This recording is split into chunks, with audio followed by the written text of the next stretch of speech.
Oh, welcome back to North Pole Retro. Today we have $850 retro repair haul.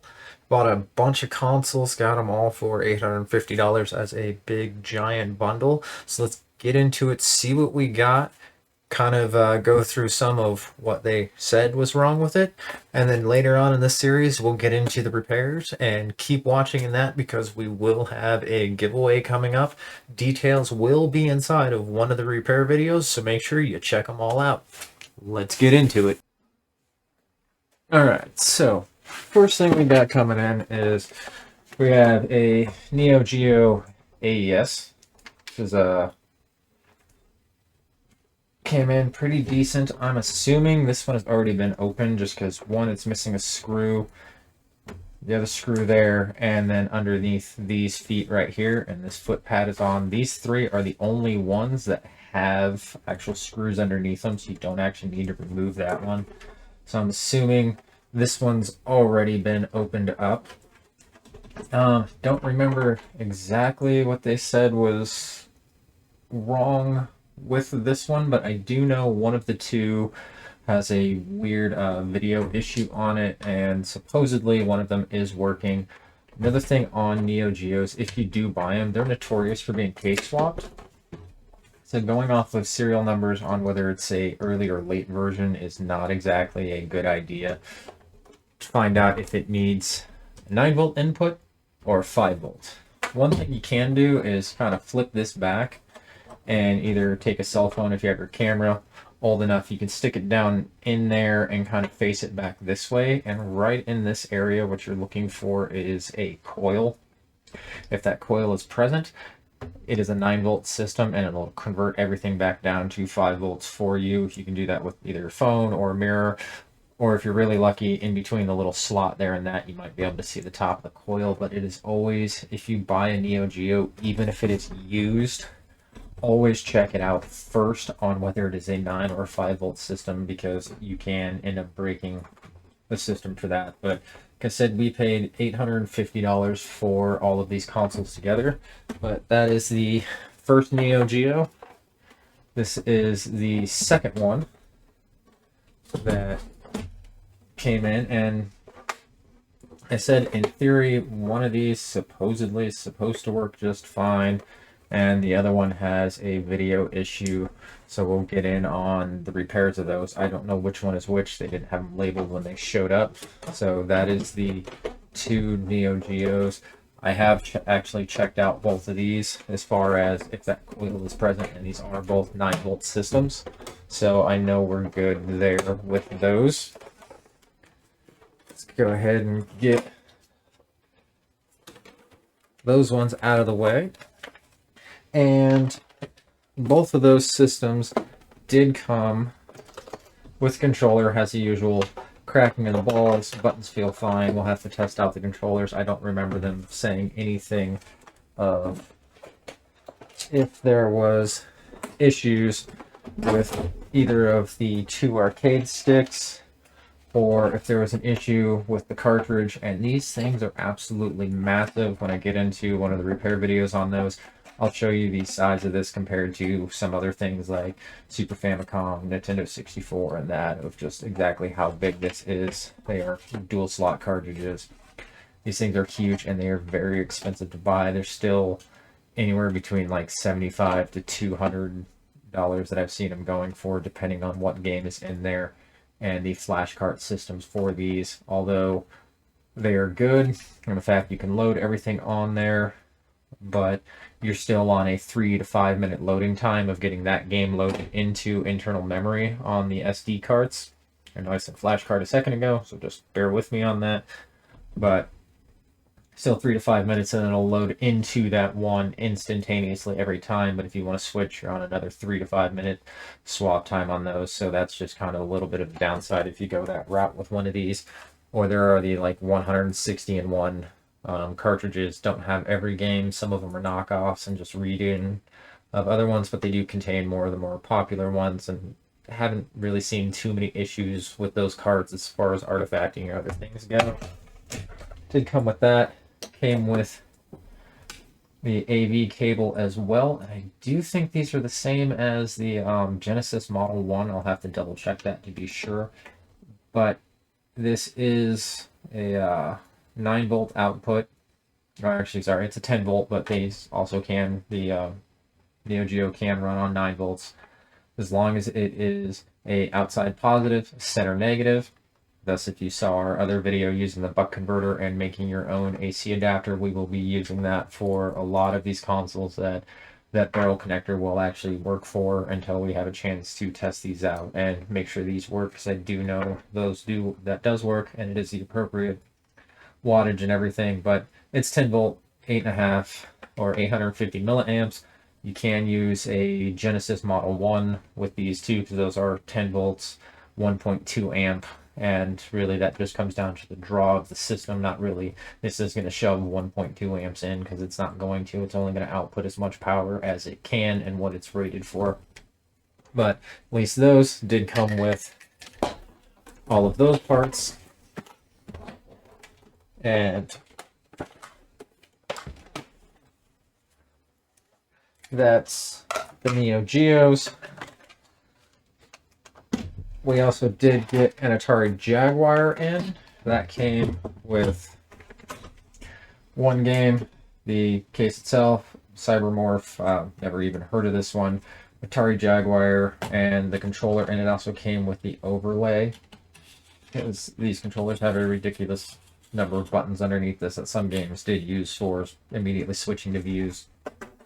What I do know about the Jaguar is they used pretty much just pin connectors for their AV ports.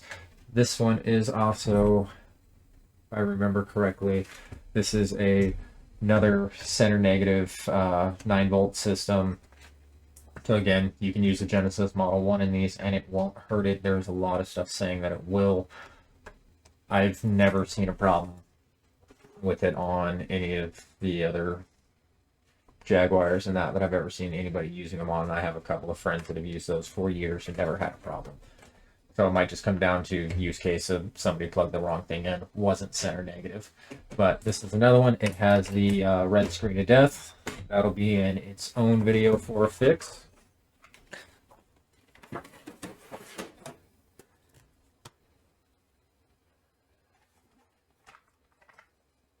And then we also have a TurboGrafx 16. This one doesn't have the back cover on it. And this is another system, 10.5 volts. It is also a center negative barrel connector.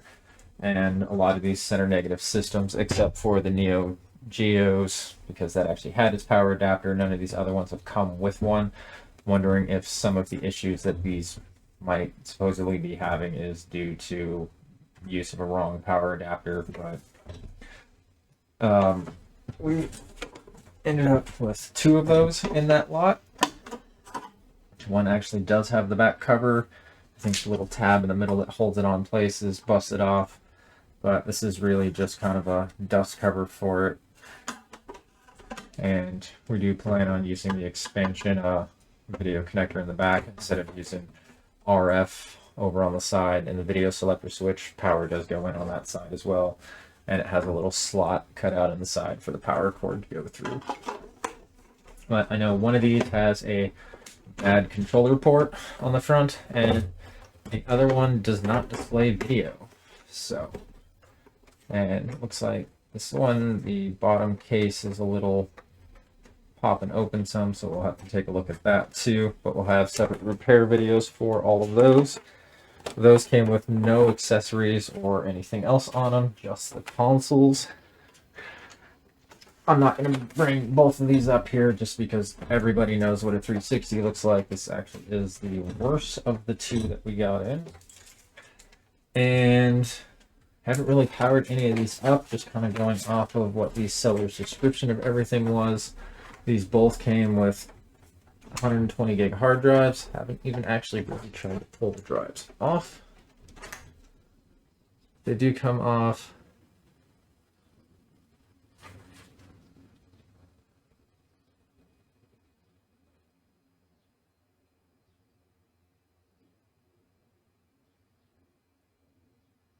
I'm so used to the slim models, I don't remember where it shows the size on these. But it does come with the drive, so I have to see if the drive's good, what else is wrong. But in theory, both of these 360 consoles have the red ring of death issue. Luckily, I have a bunch of, well, S and Elite 360s that we get in for repairs and stuff like that, so we have plenty of parts, but we'll get into red ring of death repairs on these. The other ones are a little bit easier. There is one step that I've seen on at least the original 360s that I recommend taking that I haven't seen really anybody else do. And when we get down to that repair, I'll show you what it is, because it actually gets the chips, when you reflow them, to actually sit a little bit better, and they'll actually kind of sink down a little bit on their own and get a better connection in there. And I'll show you what those are when we get to the red ring of death repairs. And of course, those did come with the power supply and a component cable. I mean, I have one of these laying around. It was just nice that I don't have to go dig it out. The one thing I do enjoy about the power supply that showed up is it's actually the 203 watt version, which only came with the very first generation of the big fat 360s. Later on, the voltages dropped, and essentially the 203 is compatible with every single revision of the original fat model. And I've seen some issues of people buy them, they go out, they get a power supply, and they get the lower wattage one, and they're trying to shove it into one of the first revisions, and it just doesn't have enough power to keep up, and you can have some issues with that. And I've had people contact us about repairs. I've literally asked them what power supply they're using in that, and they swapped it out, and most of their issues went away. Not necessarily all of them, because they did have some other problems, but some of the initial stuff they were experiencing actually just came down to using the wrong power supply, which you're going to probably heard me already say a lot in this video, is using the wrong power supply, especially on the center negative systems. And then last but not least, we have 1, 2, and 3 PS1s. They're not very valuable systems, but there's a ton of these floating around. I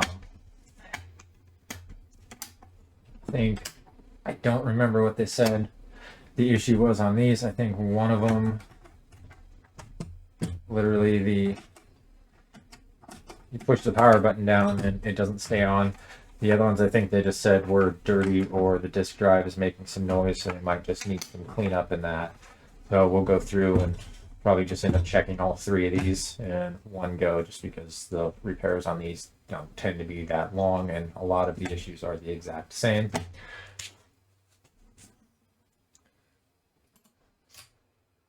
Anyways, that is our retro repair haul. We got all of that for $850. We're going to have some repair videos coming up on all of those, so stay tuned. Also stay tuned and check those videos for more information on the giveaway and the requirements to get entered in for that. There is no entry fees, but there will be some descriptive stuff in those upcoming videos on how to get yourself entered for a chance to win, and we will also be revealing of what the giveaway is.